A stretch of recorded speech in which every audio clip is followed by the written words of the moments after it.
启灵大人，妄图独占碧渊精气！启灵大人，我是小……有那双标的嘴脸，有本事就来拿玉的大爷！这天父君都会遭殃。范太师，在下感念你。现在，别老这混！让我去天险山脉渡劫。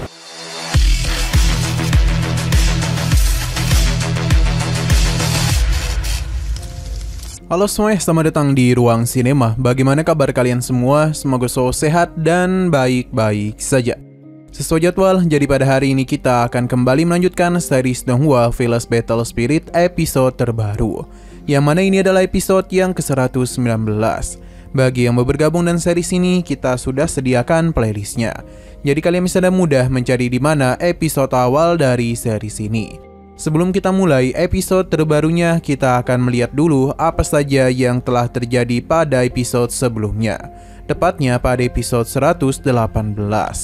Kemarin, Fan Hao dan Fan Jian sempat saling berbeda pendapat, yang mana Fan Jian meminta agar Sinan segera diserahkan kepada Gunung Wendao.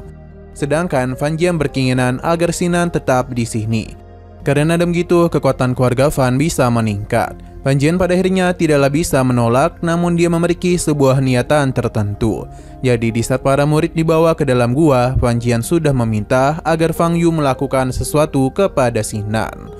Sejak awal, Shinru sudah yakin ada yang tidak beres kepada Fan Yu dan Fan Xiao. Dan benar saja, di saat Sinan lengah, mereka mulai melakukan penyerangan.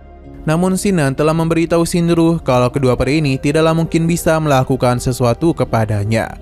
Sinan pun menunjukkan betapa mengerikan kekuatan yang dia miliki, sampai akhirnya membuat Fan Yu ketakutan. Sekarang kita akan melanjutkan episode terbarunya.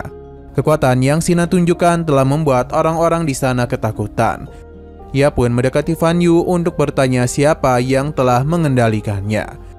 Namun di tengah semua keributan itu, Fan Xiao memanfaatkan sebuah celah untuk bisa membangunkan penjaga roh pada Gua Biyuan. Alhasil roh ini pun bertanya siapa yang telah membuat keributan pada tempatnya. Tanpa berlama-lama, Fan Xiao segera memberitahu Yang Mulia Roh Artefak kalau orang dari alam bawah ini telah melakukan penyerangan kepada mereka. Bahkan Sinan sempat mencoba menguasai ki esensi Biyuan seorang diri. Mereka pun memohon keadilan pada roh artefak. Tidak hanya Fan Xiao saja, namun Fan Yu juga segera memohon kepadanya. Sebab sebagai anggota keluarga Fan yang selalu memuja-mujinya, Fan Yu bahkan membiarkan roh artefak untuk bisa menilai dirinya. Ia tentu saja mengingat Fan Yu.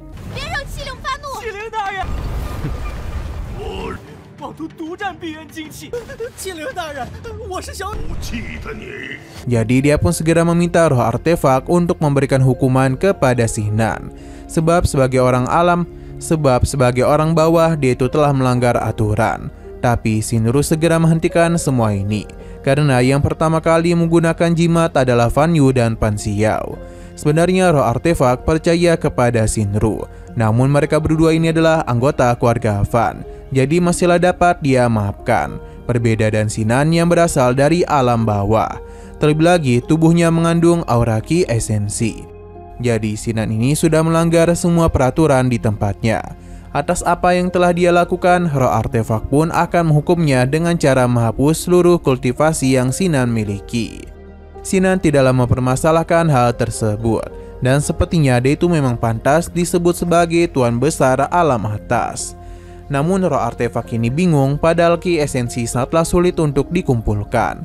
Lantas bagaimana mungkin Sinan memiliki hal tersebut sebanyak ini? Tidak hanya itu saja, Sinan pun mulai melakukan perlawanan.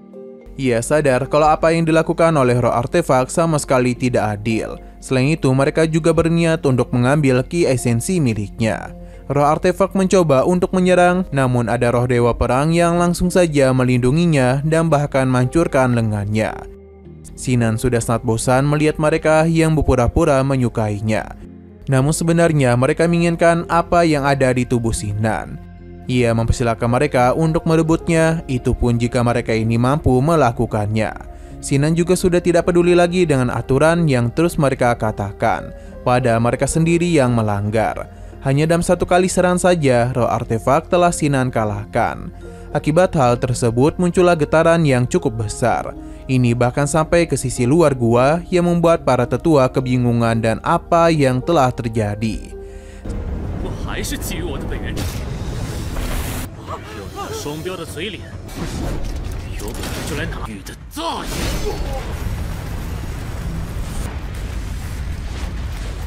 Sesaat kemudian Sinan pun keluar.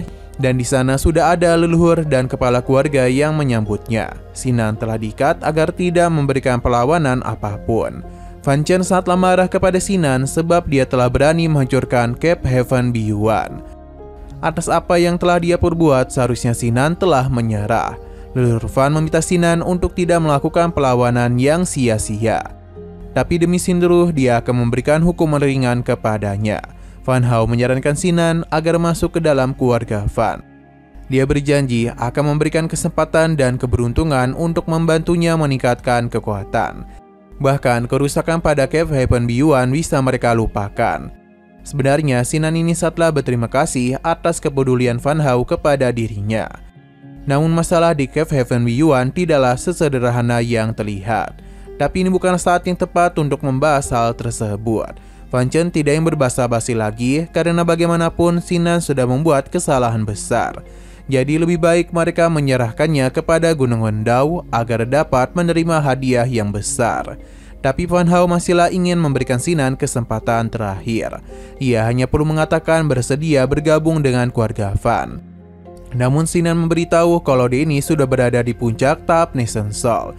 Jadi petir tribulasi akan segera datang. Demi rakyat wilayah Tianfu, Sinan memohon agar bisa melepaskan dirinya.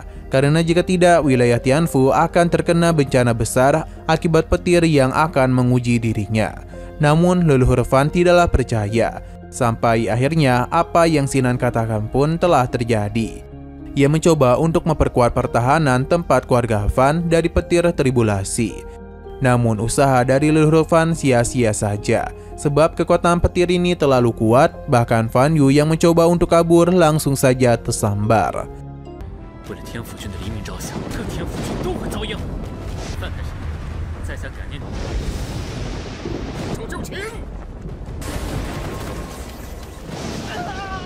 Fan Hao sendiri segera melakukan penyelamatan kepada putrinya. Akhirnya leluhur Fan pun sadar kalau Sinan tidaklah sombong, sebab ini bukanlah tribulasi petir biasa dari seorang martial venerable. Kekacauan pun sudah terjadi pada tempat tersebut. Sejak awal Sinan sudah memberikan peringatan kepada mereka. Selain itu, ini juga barulah permulaan, jadi jika mereka tidak kunjung melepaskan dirinya, maka pada akhirnya wilayah Tianfu akan kesulitan mengatasi petir-petir ini. Sinan bahkan berjanji akan membawa wilayah Tianfu hancur bersama kematiannya. Fan Hao meminta leluhur untuk segera mengambil keputusan, karena jika tidak petir ini akan meluas ke seluruh kota dan wilayah Tianfu akan hancur. Tapi leluhur Fan takut jika Sinan berhasil melewati tribulasi petir, maka kekuatannya akan sulit untuk dihadapi. Xingderu memberitahu jika sampai bermusuhan dengan Gunung Wendao, maka Sinan adalah orang yang sangat sulit dihadapi. Ia pun meminta Sinan untuk tidak melibatkan orang yang tak bersalah dalam kejadian. Jadi dan perasaannya begitu kesal, Xingderu meminta Sinan untuk pergi meninggalkan tempat ini. Pada akhirnya, leluhur Fan pun membebaskan Sinan. Ia berterima kasih kepada Xingderu karena dia tahu betul kalau Xingderu menginginkan ia melindungi tempat ini. Namun sebelum bisa pergi, Sinan segera tertahan oleh beberapa serangan. Yang mana itu berasal dari seorang pemuda yang mana beliau adalah Yang Mulia Pangeran ke-6. Ia sungguh tidak menduga Sinan malah datang kemari dan memudahkan dirinya.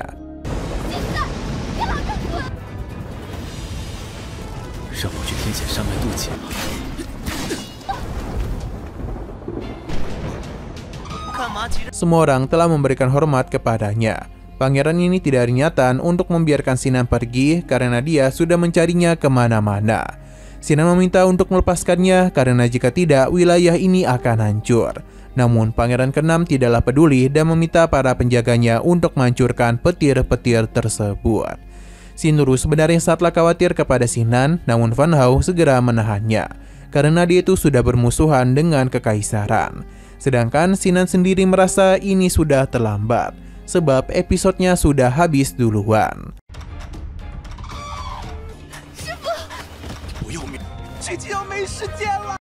Oke, sekian dulu pada video kali ini. Untuk video selanjutnya akan segera hadir. Jadi bagi kalian yang ingin mengikuti series ini, langsung saja klik subscribe dan aktifkan loncengnya. Terima kasih yang sudah menonton video sampai habis. Jika kalian suka pada video ini, klik like dan share ke teman-teman kalian tentang channel ini. Dan ditunggu aja kelanjutannya. Oke, sampai jumpa di video selanjutnya.